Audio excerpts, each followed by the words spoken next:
I think we're live now. So welcome everyone to the special lunchtime event at the South London Gallery online called Convergence. This is an ongoing series of critical conversations facilitated by the South London Gallery and co-curated and hosted by guests. And today we've got a wonderful panel that I'll introduce in a minute, and you can see online, you can see at the moment in their Zoom squares. But before I do that, I'd like to just quickly introduce myself and then tell you a bit about the context of the discussion for today.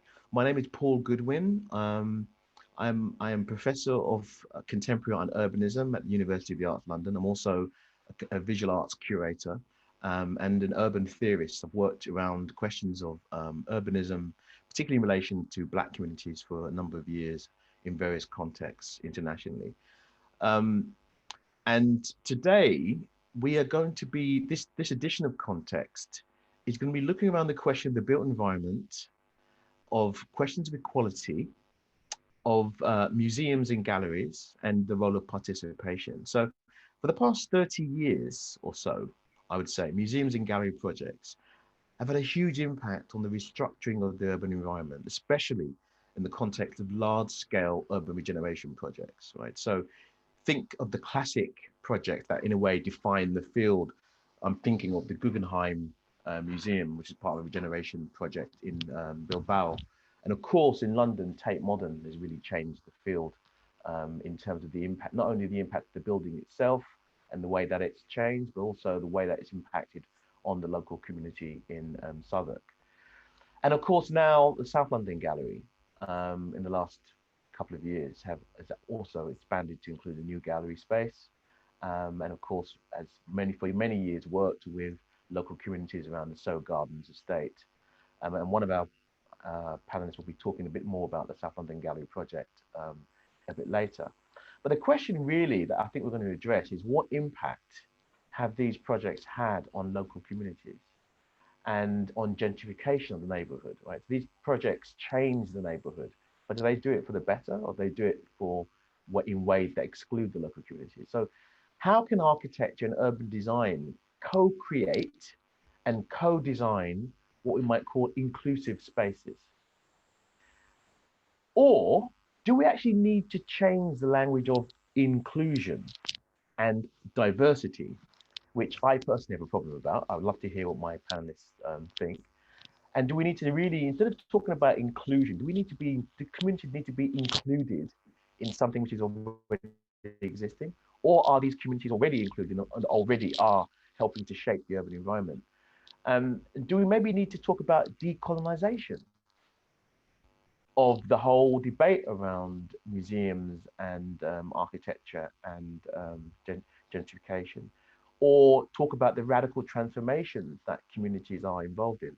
These are some of the questions you want to talk about. So the discussion will explore how the tensions between equality, access, regeneration, and gentrification can be addressed through urban design and through design principles of inclusion, as we've said, or perhaps not. So let me just, without further ado, introduce our fantastic panel that you can see here today, very briefly. Firstly, I'll be introducing them in the order that they'll be speaking. Firstly will be Neba Sere. Neba, have I pronounced your name correct? Yeah, that's great. Neba Sere. She's an architectural designer, and her interest lies in understanding the process of decolonizing the architecture profession and the built environment, and how citizen-led initiatives can have a long-term impact on the spaces that we inhabit. Sere is one of the 4 co-founders of Black Females in Architecture, BFA, which is a 300+ global membership organization that advocates for an all-Black and Black multiple heritage women within the built environment industry. Fantastic. She currently works as a senior project officer within the Greater London Authority's regeneration team. Neba will be followed by Reem Charif, who is co-founder of Febrik. Is that Febrik? Is that right? Febrik, a not-for-profit collaborative platform of participatory art and design research with a focus on negotiations of right to space of unrepresented groups in contested spaces of refuge. Reem's research is focused on exploring the potential of art-based research and design processes as playful methodologies for for the co-production of social spaces and negotiation. She's a senior lecturer in architecture at the University of East London. Then we have Shawn Adams, who's an MA architecture graduate from the Royal College of Art. He's a member of the current cohort of the New Architecture Writers, and has written for many magazines, including Vice, the Architecture Journal, and Icon. He's the co-founder of Power Out of Restriction, or POR, P-O-O-R, a collective that focuses on the development of communities through the elevation of young people.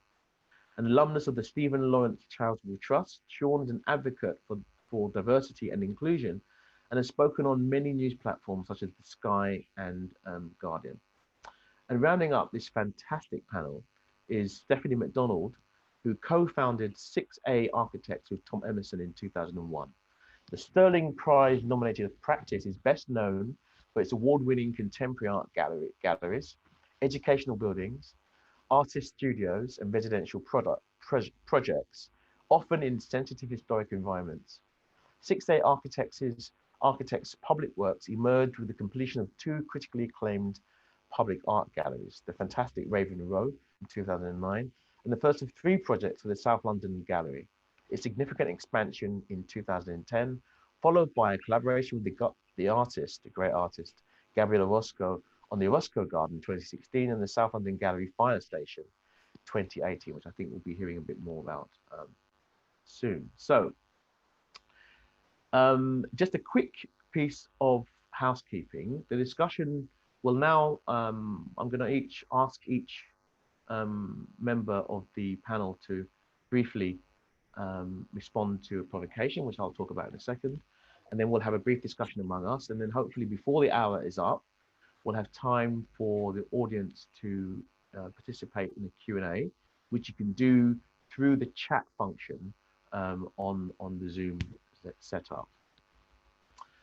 Okay, so I've asked each panelist to provide a 5-minute provocation to share their perspectives on the theme. And this will be followed by questions before we open out to the audience. So the question that I want our panelists to respond to is, how can we, or should we, involve communities in the co-design of public spaces? So Neba, would do the honors of starting off for us? Thank you. Yeah, sure. Thank you, Paul, for the lovely introduction. Yeah, so I would like to start with talking about, I guess, 3 elements to this question, starting firstly with education. As Paul mentioned in his introduction, I'm undertaking research into decolonizing architecture and the built environment. And I think what is very, very important is how people who come out of education and come into working within the built environment, might that be as architects or planners or somehow designers, I feel that there is something within their education which somehow stops them from integrating or being able to actually connect with the environment and communities and people and deliver projects which are inclusive and equitable. So looking at the education system, I think thinking about who actually enters these professions is still very elitist. I think it's still very a profession which is difficult to go through. It takes a long time. It is expensive. Looking at architecture specifically. So firstly, the access to education is extremely difficult for some people within our community, people who might be disadvantaged, who might be ethnically diverse, or don't necessarily fit into the usual white male stale image of an architect, which unfortunately is still the case. And then when we look at the architecture education itself, there's people who drop out. There is, my co-founding Black Females in Architecture. We have numerous conversations within our members and with each other as to why it is so difficult to actually study this course and to come out of it and be successful and become an architect. So within education, it's not always possible for you to actually bring your identity and culture to the table because it's not necessarily expected of you. There's certain narratives which are being perpetuated within the education system where you often feel your culture and your identity doesn't fit in.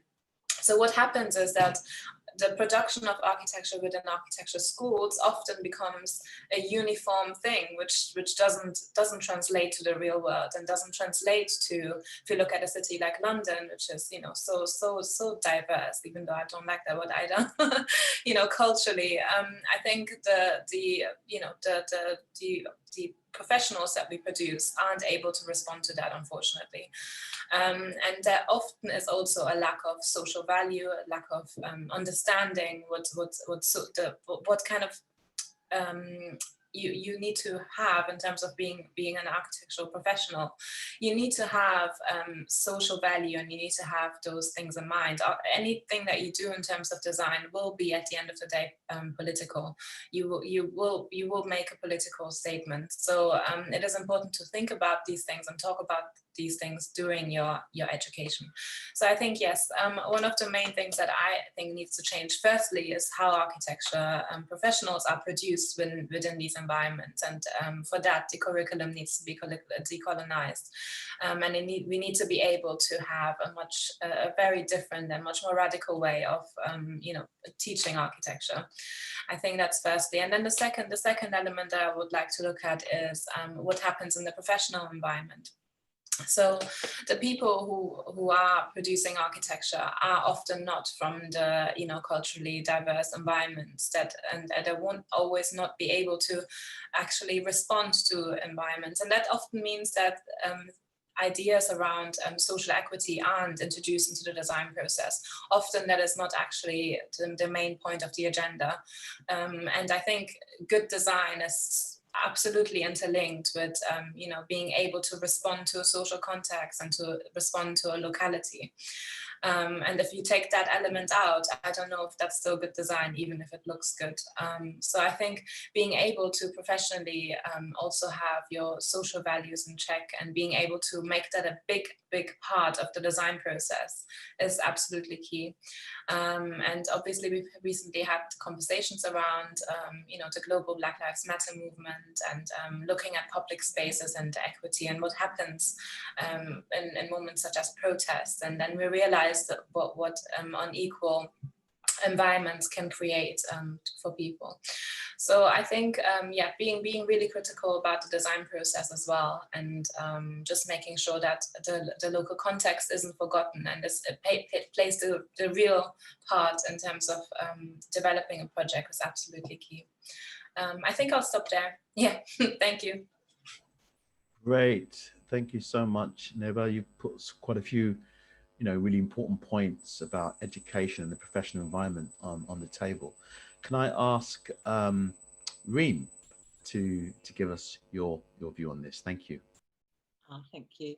I mean, it's interesting. I'm teaching architecture, and so I am very interested in the conversation that we've just had. And I wanted to talk a little bit about this idea of playfulness and speculation, spaces of speculation, actually, within the architecture schools, within the spaces where you're of participation.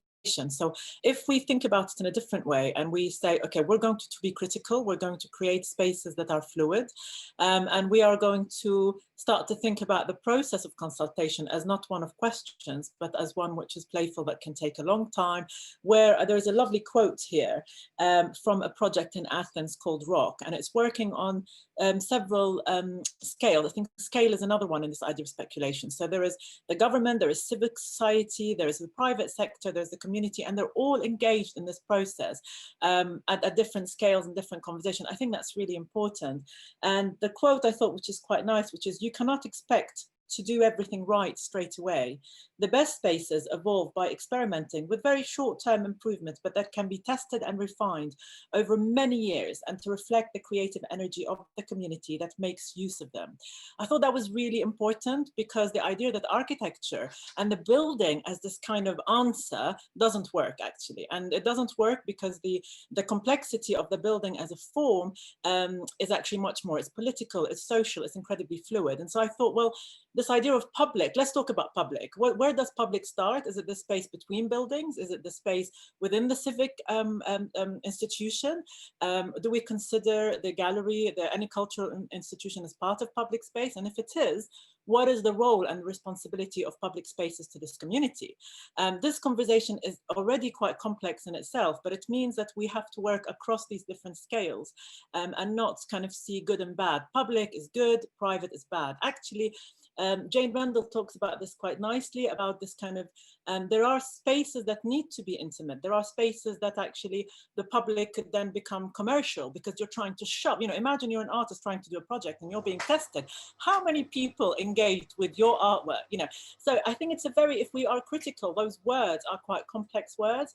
And I think we have to allow for this flexibility in the idea. So play, I see play as a very protest-based idea where when you play with something, you say, what else can I do with it? And therefore, it is not a conversation that happens simply through words. It's a conversation that happens through action, through activism at different scales, but also by constantly changing something. So I completely agree about education. I think that there is an issue that we are starting much more to see the building as an object, and I think that's problematic. But I wanted to talk a little bit about South London Gallery because it's one of my favorite buildings to take my students. And I have a very nice story. In the changes, I think Stephanie last year actually took our students on a tour there. Thank you, Stephanie, they loved it. And in one of the analysis, they've been talking about this idea of a city room, and they were talking about the space between the front of the gallery and the back of the gallery, which opens up to the Saw Gardens, as a kind of city room, literally like your living room, where your granddad is there and he's sort of going, I want to use that, and then the children come and they do this. So this overlap in use is really important. And they talked to a lady who's living in the back of the gallery, in the kind of, I think there are old people's little small cottages and things. And she waits on Sunday so that when the doors are open and there are activities in the back floor room, she waits for the doors to open because it's a shortcut to go to the shops at the front. And so she walks through the gallery, through the main space, and she says, and there's a nice curator that tells me about the pictures, and then I go and buy my stuff and I come back. And I thought, that is wonderful. You know, it's not about architecture is bad. It is about how that the space between the public and the private is completely kind of merged, and the threshold allows for different people to use it in their own different ways. So I thought that was a lovely story that my students discovered from chatting at the South London Gallery. And I will stop there. Thank you. Great, thank you so much there. I love that idea of well, play as a speculative practice, Yeah. which can lead to actions and even activism, and the idea of merging public and private spaces. Great, so perhaps Shawn, can you give us your wisdom? Thank you. I think the first thing to kind of speak about is what actually is co-design. And I think if we think of a lot of these terms, a lot of them could be like architectural jargon. People that are working in like the built environment realm, they might be familiar with co-design or community engagement or collective action. But for any kind of person that isn't involved in architecture or knows about these things, what is co-design?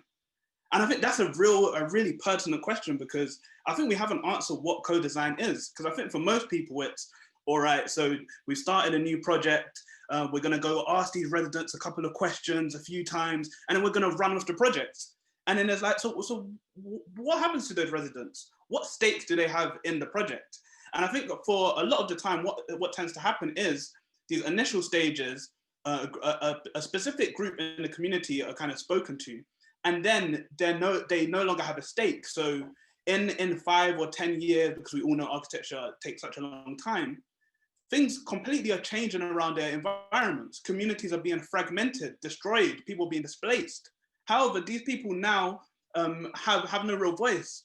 And because they kind of this tick box exercise of them being consulted or co-designed with has kind of been done, they're no longer relevant. And I think this is something that really needs to be kind of addressed. And I think looking at in those communities, we often look past the young people. These are kind of the people that are maybe might not have much. A lot of designers think these young people may not have much of a say or may not have much of an interest in what's happening around them. But these young people, in 10 years' time, they'll be the ones inhabiting these spaces. They will be the real people kind of engaging with these spaces. And I think kind of linking back to what Reem said about like play, I think that's incredibly important, because when you look at the play in public space, that's often a way that you engage younger people. So if we again relate this to in like a museum context, if we look at the Lina Bobardi's museum, the Museum of Art in Sao Paulo, one of the aspects of the museum that was actually unbuilt was a playground. So it was an aspect that would have engaged the young people. And I think that's also, when we talk about public space in a museum context, I think that's another really interesting concept, because when you go to museums, there's not much intimacy with kind of like cultural objects. You're not allowed to touch things. You're not allowed to kind of engage with things because you know, like, oh, this is like an artifact that's 100 years old. But if there was some kind of playfulness, intimacy, touch between these objects, perhaps there would be more engagement by young people, and they would feel like they have more of a stake in the actual kind of space. And I think this is something that the South London Gallery is definitely doing. Because if we see like the work that they're doing with Celine Condorelli, with the Elmington Estate and Craft in a Playground, that is really a public space that has value, that they've had to consult residents, speak to the neighborhood, see what they actually want, see what's important for them. And I think these are things that are really important and really come to the crux of what co-design is.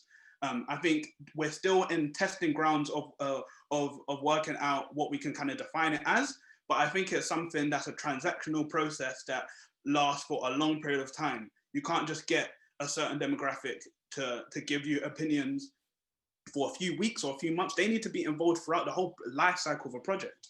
And I think that's something that needs to really be at the forefront of designing public spaces. Thank you, Shawn. And I think you've touched on some really important questions there that I think we can unpack when we have the discussion. Questions about, you know, what is co-design, as you say, and the kind of the jargon that's often used in the profession. That's part of these tick box exercises that communities know that they're being tick boxed. They're not stupid, you know. And then and then there's a question of, I think also, the question of time, which you implied. You know, these things take a long time, and in the meantime, while we're waiting for the results of these consultations, the community's already changed, right? The neighborhood has changed. So there's some really important questions there. So Stephanie, let's have your presentation, please. Thank you. Right. I also sort of looked at the co-design, going back to the questions, should we involve communities in co-design? Then yes, absolutely we should. They're a really super rich client body to have, and offer the potential for really diverse public spaces, kind of real spaces. And a good project, we have found, always has a very strong client. And I think then the co-designing shouldn't be mistaken, and it's often mistaken for sort of when it's talked about, it's just co-design shouldn't be mistaken for having to come up with the design. I think co-designing is about really being an integral part of the client, and being able to be at the table, all the different voices, and be able to say what the priorities are in the brief making for the design, and be able to follow that through in kind of in the kind of presentations as an architect we would make to the client in the ongoing development of the design. One needs to have the full client body there. So I think that it's about the brief making really, and being a part of that steering brief to the architect all the way through. And I think developing the brief with the client is probably one of the most important parts. And as a practice, I was just going to give a kind of example of how we maybe approach that, because I think it maybe touched on some of the things that we're saying are the open questions in a way. And one of the ways that we approach that is to make an atlas of a site, of a project, which is really going in a very non-judgmental way to try and gather information across the whole project. That's social, anecdotal, cultural, received history, and others, and then to kind of bring that in, and the ecological and material narratives of a site. So we're kind of uncovering all the narratives without taking any view on that to start with, and then representing that with the client, and then that really helps us to kind of develop the brief. And if that's with a community, it's with a community. With the South London Gallery, it was really interesting because they're so embedded with the community. They do such a lot of consultation, and real consultation, kind of as you've mentioned, in terms of understanding what people want. And I think that's through the fact that they've always run their education programs. So for us working with the gallery over a number of years, we've had the chance to kind of to work on a sort of project that's evolved as the community has become a stronger voice within it. So they started always with an educational remit. And I think their motto, the source of art is in the life of the people, is almost a kind of blueprint for this museum of the future that we're talking about. But I thought that possibly just showing a little bit of South London Gallery, I try not to take, I don't know where I am, so tell me if it gets too much, because I'm not sure if I've weeded it out enough, but I'll try and just go super fast, but give you just a little sense of what these kind of material narratives and social narratives and things are. And I think the reason the South London Gallery it does kind of reflect its community is because the way that they undertake consultation is not in a tick box consultative way, but it's by having artists, as you say with Celine Convergence, but there's having artists in residence in the local primary schools. It's running kind of education and just social activities, the Nigerian women's group kind of meeting in the education space, the neighbours coming and doing the garden, the access to the sewer estate. But I think if I try and just show you through the pieces that they've done, we won't be talking in abstract to our audience about it, and it might just go through the work a little bit. So give me 2 seconds, I'll just try and share screen properly.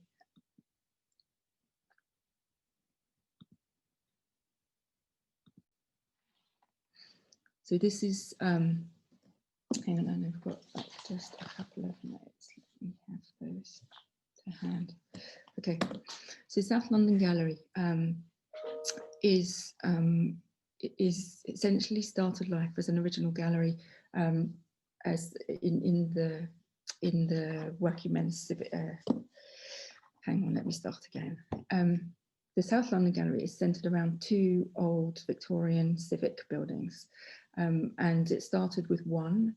And in the gallery space, and I have to just make this, with one single really large gallery space that had been part of the Working Men's College, both kind of late Victorian buildings that we're going to talk about. This is the first one, and it's hidden behind Camberwell Art College, which inhabits the rest of the Working Men's College. And this is the Roman Ondak show some time ago, which uncovered the original marquetry in the floor, which does give the gallery's motto, or the motto of that they kind of stand by, which is the source of art is in the life of the people. Sorry, I was getting myself into.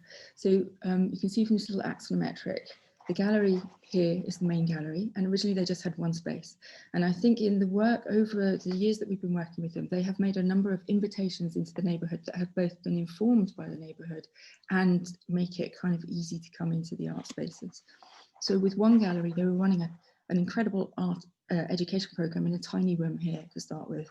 And there was no other, and there was absolutely no other kind of facilities, just a tiny office up at the top. Whoops. And they were given by the council a terraced house. So in front here, you can't see, but that's Camberwell College. So their presence was really hidden, and they had a kind of international community for their art programme and a kind of hidden constituency of artists, but it wasn't visible in the neighbourhood, and it was kind of stranded on this red route. And so with the terraced house, they were able to take this gallery, and Margot's brief for it was very much to keep the domestic feel of the house. Here's the house here, and with Peter actually in front, a little bit blurry, who was one of our work experience, that's some time ago. And the house, the brief was really to keep the domestic scale and to make that something. It gave it for the first presence on the street, and it gave it a cafe, and it gave it spaces that artists could work with that slightly more intimate. This is Gary Woodley on the staircase, and Ernst Caramel in the first floor, one of the first floor rooms.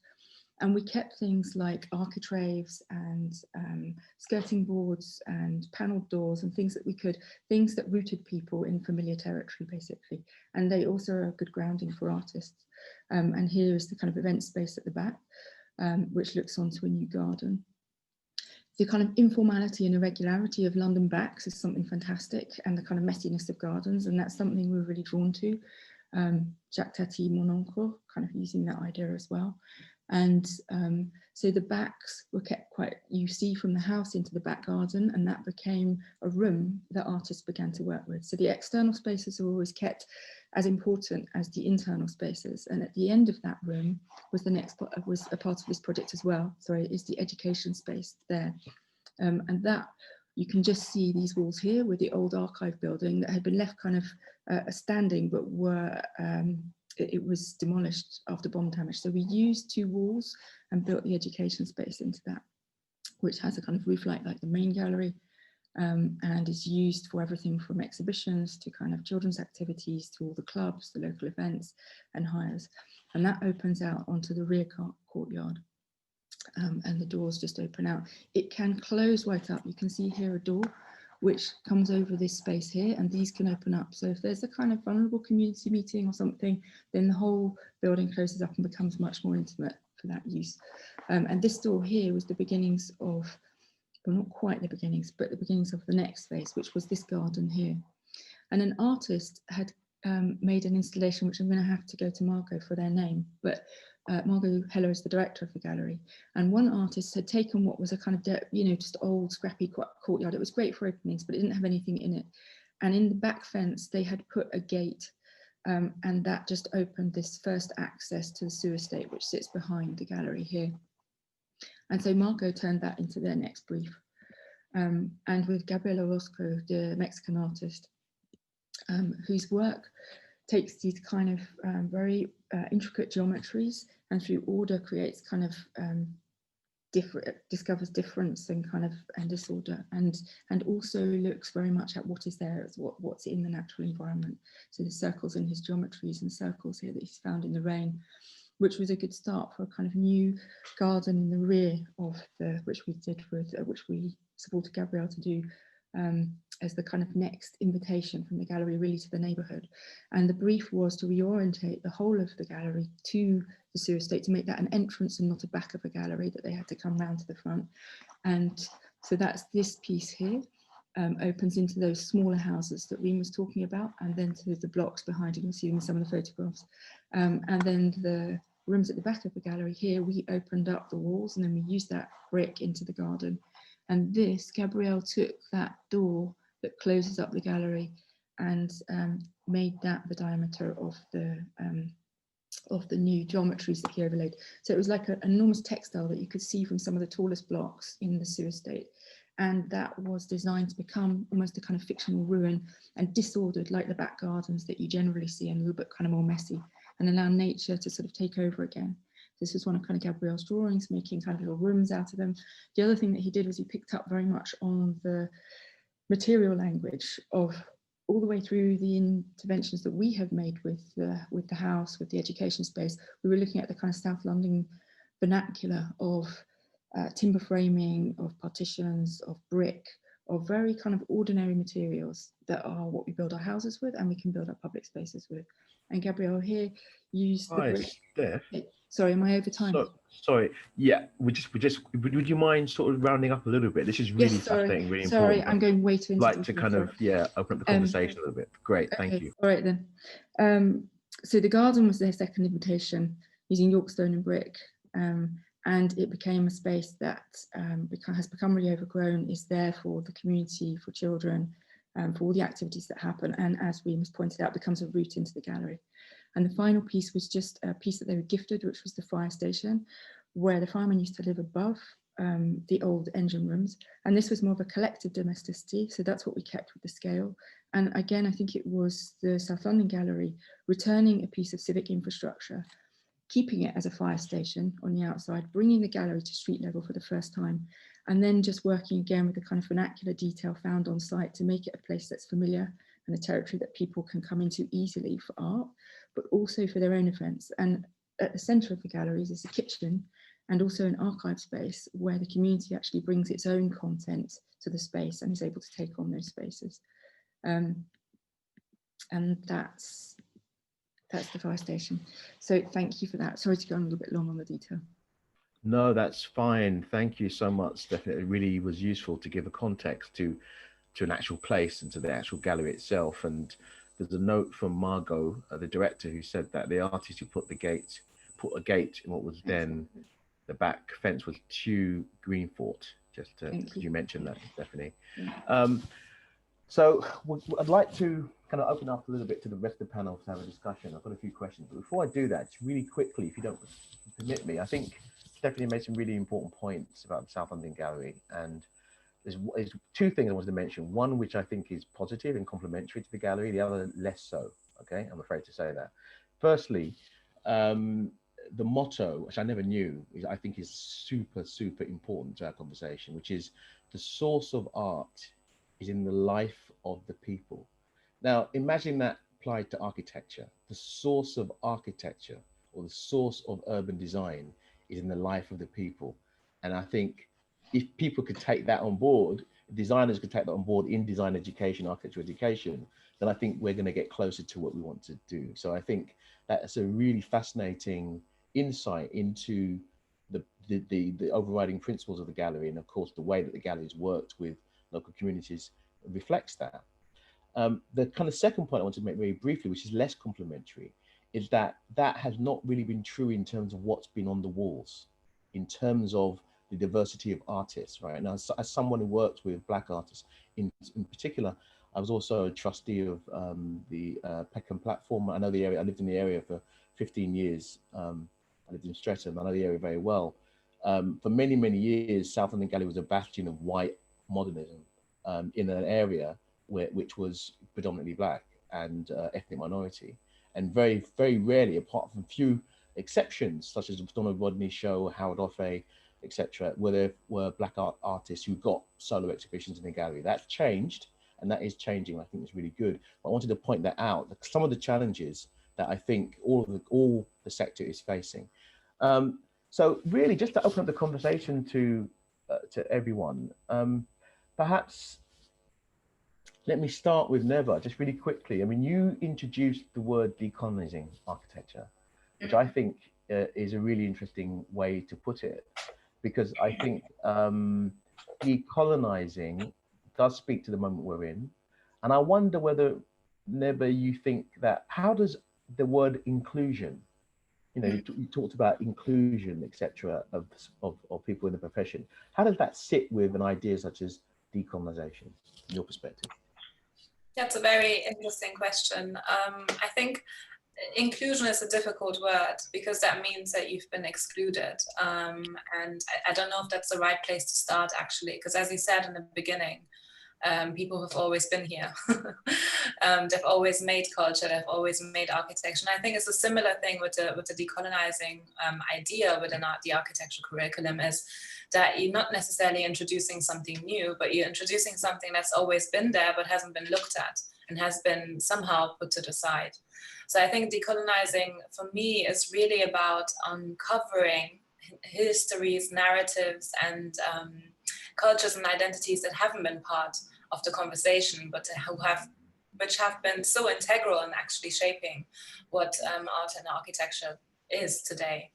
And I think there's always this issue with somehow casting architecture from maybe architecture that isn't from Italy or Rome or, you know, ancient Greek off as primitive or vernacular, which I have a really big problem with. I think we need to be really, really careful with how we talk about, you know, culture in a way, and don't differentiate, in a way that is actually moves back to the imperialist times and, you know, looking at it from a colonized lens. So I think really starting from that moment and what do we teach about where architecture started from, we need to be in that sense much more inclusive and open up to the world and look at world architects. And I think that is also to do with who we then learn about in terms of, you know, the stars of architecture have a big problem with that as well. I'm glad, Shawn, you mentioned Lina Bobardi, a really great, you know, female architect in Brazil. We need to learn about women architects as well. It's completely unbelievable that I didn't in my education. I hope this is changing. But I think that starts with bringing people to the table that teach architecture who are able to do that, because they might have that in their own background. You know, so I think really thinking about who teaches architecture and what is taught is as an integral conversation, and I'm talking about decolonizing the profession, because if you don't do that early on, the production of architecture becomes a monoculture as well, and that is a big issue. So I think for us to be able to have a connection to localities and people, we need to have a diverse profession, and we are not there. So the diversification only happens once decolonization has happened to me, and we've just started this process, I think. Great, thank you so much for that. Is Reem still on the call? Because I can't see her. I think she's just coming back. Ah, okay. Is everything okay, Reem? Sorry, I lost internet, so I had to No change. problem. Well, while you're sort of getting yourself sorted out, let me go to Shawn. Okay. Shawn, your points about including young people in the process and the need to break down the kind of jargon of exclusion that you often design process. I think it's such a fantastic point. And you mentioned some projects at the South London Gallery. I mean, can you talk a bit more about what you see as the role that young people specifically can play in, say, for example, the South London Gallery or any other projects that maybe you're working on? I think the first thing to recognize is the power of young people in the same way that the older generation or any other kind of age range is given legitimacy and kind of seen as a point of authority. I think young people should be treated with the same respect and given legitimacy for their commitments to shaping the built environment. I think a lot of the time, young people are kind of asked to do things, and then it's kind of like, well, we know more than them, so we're going to do it this way. However, what is clear is that young people have lived experiences.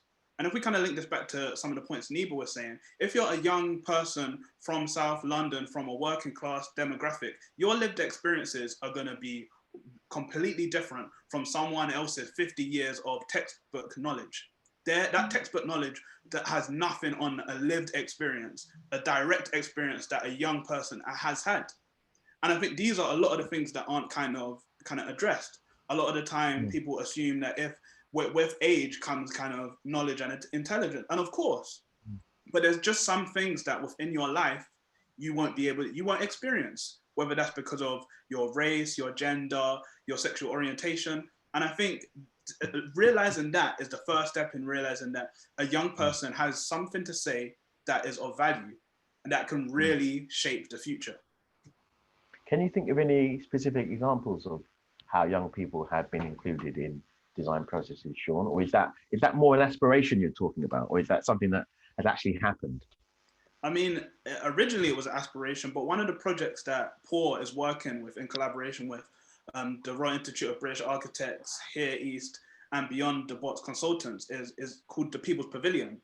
And with this project, we're inviting 14 to 19-year-olds to craft a fragment of the city. So they'll design their own pavilion. So we're working alongside young people to design this pavilion. But it's not only about asking them what do they want to see, we're asking them what cultural activities do you want to happen in the pavilion? What kind of, like, you are at driving this project. You're the designers. What do you want to see from other young people? What do you want other young people to do? And that's gonna, I think for us, that project will be a clear example and a template of this is this is a result of giving young people the authority, the power, and inspiring them to actually craft a part of their environment. Because I think a lot of the time you don't see it. You might see a young person, maybe they're being guided by someone to design something, but you don't see a young person to build, like, really drive in the direction of the project. And I think that's totally possible. It's totally possible. Great. But can I just remind people that if you want to ask questions, can you please use the Q&A function? I mean, there's a comment or so, which I'll come back to in a minute. Reem, as a teacher, as a lecturer in architecture, you're actually at the coalface in terms of teaching young people. What kinds of changes do you think that the architectural education can be made in architectural education to address these questions that we're talking about? Yes, definitely. I hope you can hear me, by the way. Sorry, I've gone on my phone now. My computer has collapsed. We can. Sorry. Yeah. And thank you for recovering so quickly. That's difficult to do that. Yeah. Yes. So I think it's very complex in architecture schools, the idea that you need to teach so many things at the same time. And I think there's also the idea that you're nurturing individual ethos. So when you ask, who do you want to be as an architect? What do you see yourself? That's really important. That also they can begin to, or the students, each one of them can begin to think for themselves what they feel the responsibility of the architect is. And what's interesting about that, when we talk about spaces of conflict, which I think is really important if we're talking about real negotiation, is that some of them, they want to build skyscrapers, you know, that's what they want to do. They want to make iconic buildings.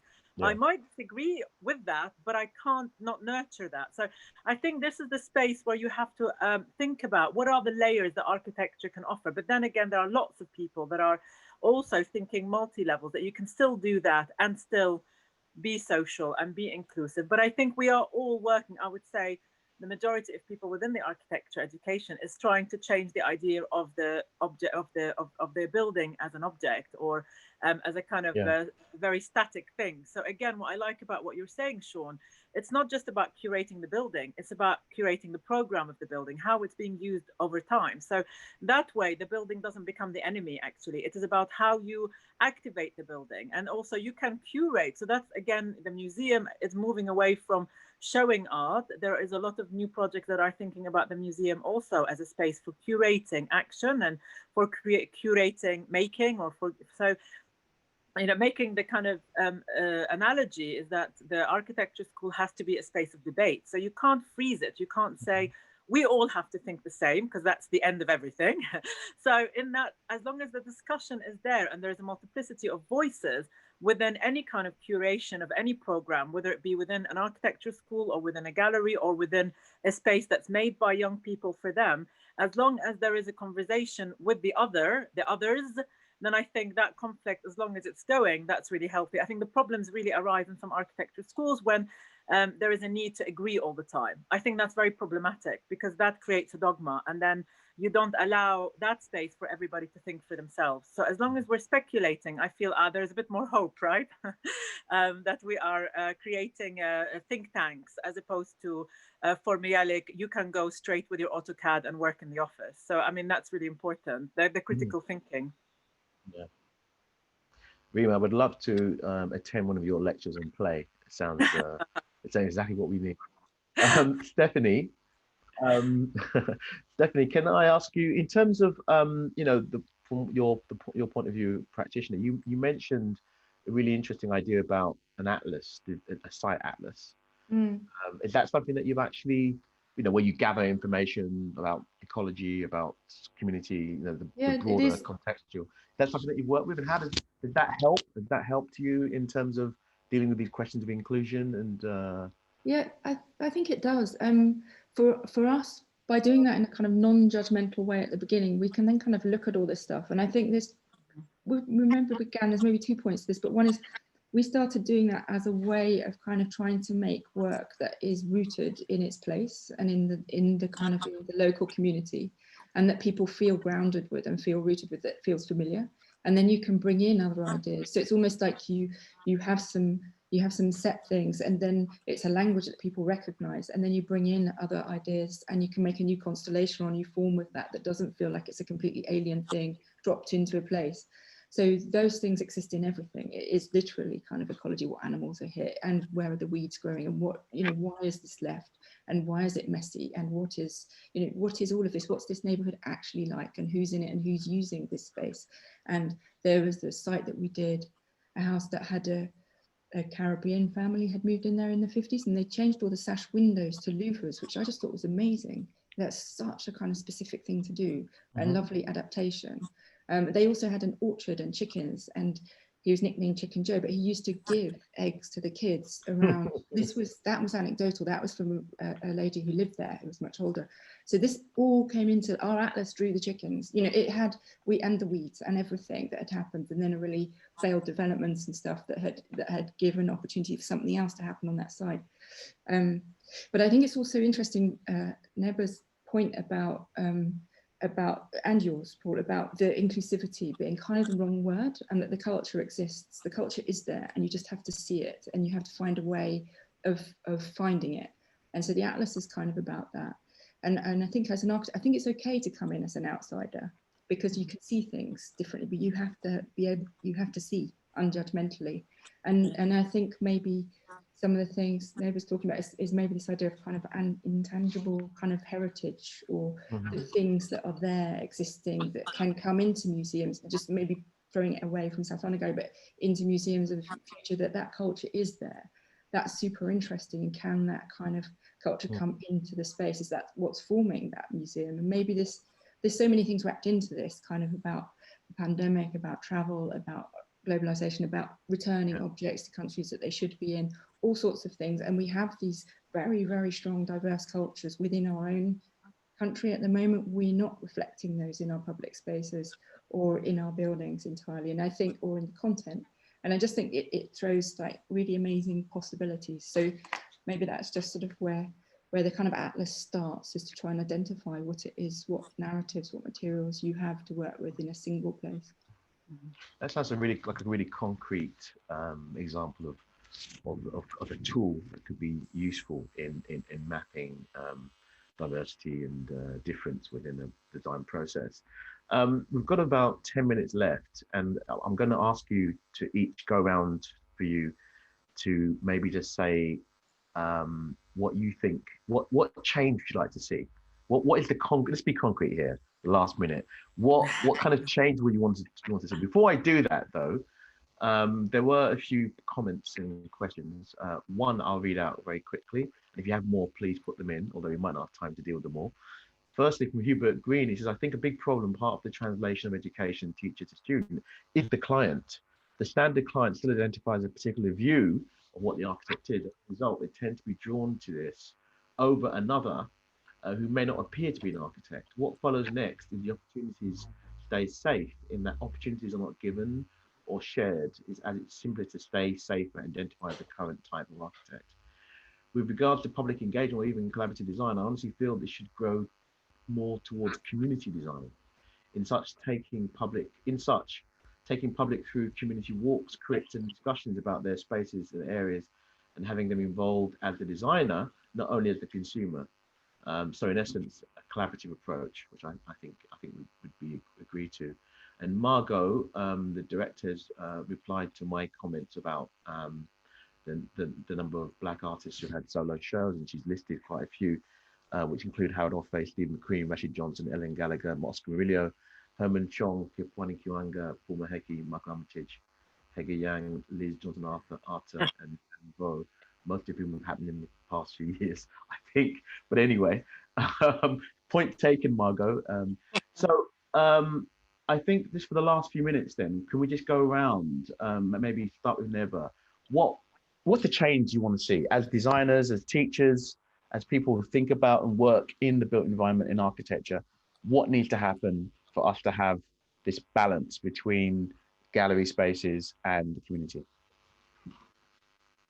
I think we as designers just need to be much more, try to be embedded in localities or communities and understand how we can be part of processes, also just in front of our doorsteps. There's often community groups, in my local area, there's an artist group that meets, and just being part of the conversations and somehow being able to lend your design skills to your own locality. I think that's something like you could do on your own doorstep. In terms of the bigger scale at work, I think we always have to question who is designing with us, if it's a client or who we're designing for, the projects that we're doing.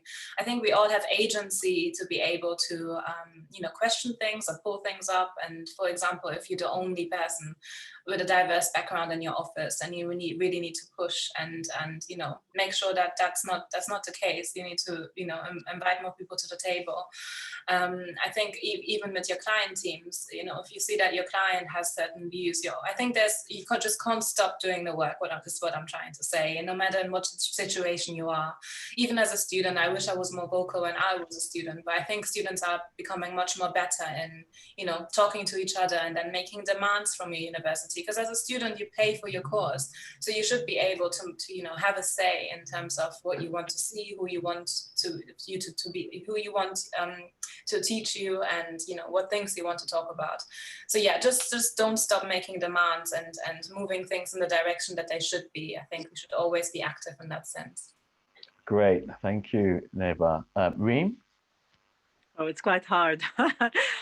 Maybe I would love to see more spaces of empathy being designed in the public realm, and maybe the lack of fear of failure in architecture projects, that maybe sometimes something can fail but can become something else.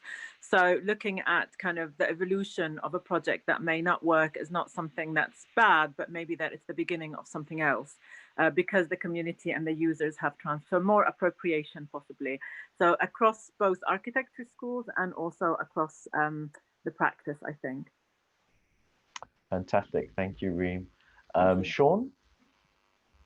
I think that there kind of needs to be a really honest conversation, but that architects need to have. Like, as spatial designers, they need to be looking at themselves and saying, do I want to create a egotistical vanity project, or do I want to create something that has genuine value and worth in a community?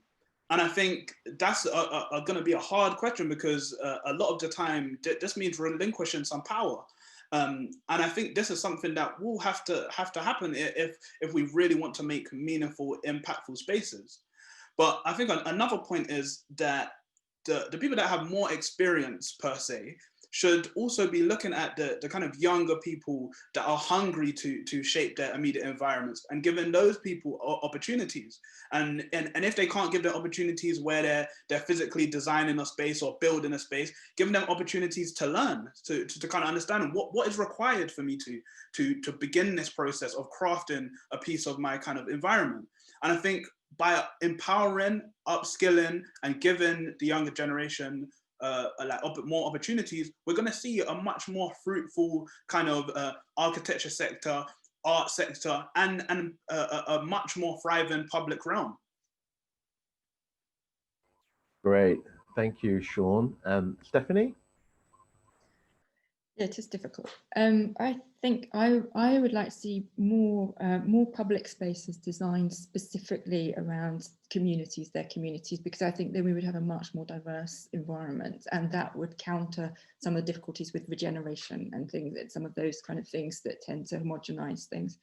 I think that in building those public spaces, they need to be genuinely public as well, and that we take on a global vision to them and a kind of ecological one with them, and that our cities can change radically, both in terms of the community representation, but also the kind of ecological aspect of our cities. And then probably finally is just more women in architecture, in senior roles, in all positions, more Black female architects. We're guilty of not finding enough, and we're trying to make kind of initiatives right from primary school, secondary school, to kind of open up horizons and show what's available. And I do think, and there's a lovely book by Jane Hall of Women in Architecture, which I was lucky enough to be included in. Obviously there were some amazing people, obviously Lena Bobardi in there. The first book I've ever picked up that was all female architects, and just for that it was kind of extraordinary to see. So I think maybe that needs to be on your Black female architects agenda next as a book for your members.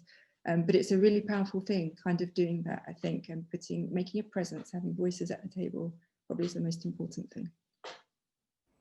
Great, that's a great project. Neba, I hope that your group is working on that, the publication of Black female architects, right? And we'll get more replying to us, that would be good. There was one question about how important do you think co-designing programming is? What gaps can it fill in failures of co-designed architecture? Does anyone want to quickly take that one on before we round up? I see you're nodding, Reem.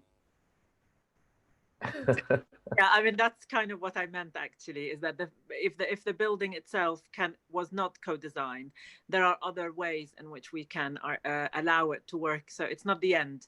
It is actually the beginning. And I think, there are many ways in which you can adjust buildings, you can open them up, you can create small scale interventions that can allow that space between the public and the private within, or between the community and the gallery, or any kind of interior public space to work better, in particular at the threshold, for example. But programmatically is probably the most important. Who can you invite in? Who feels included? Who feels there is a reason for them to go there? And what do they go and do there? Preferably, they're not just being invited to consult, they're being invited to make and to do and to initiate and so on. And then, of course, the shell becomes less operative, and the layering of that political social space becomes more operative and more powerful. So it's the beginning of something. Perfect. A great way to end. Thank you, Reem. And I'd like to thank everyone, Reem, Stephanie, Neba, and Shawn, and thank everyone for joining us on this panel today. Thank you. Thank you very much. Thank you. Thanks. Thank you. Bye-bye.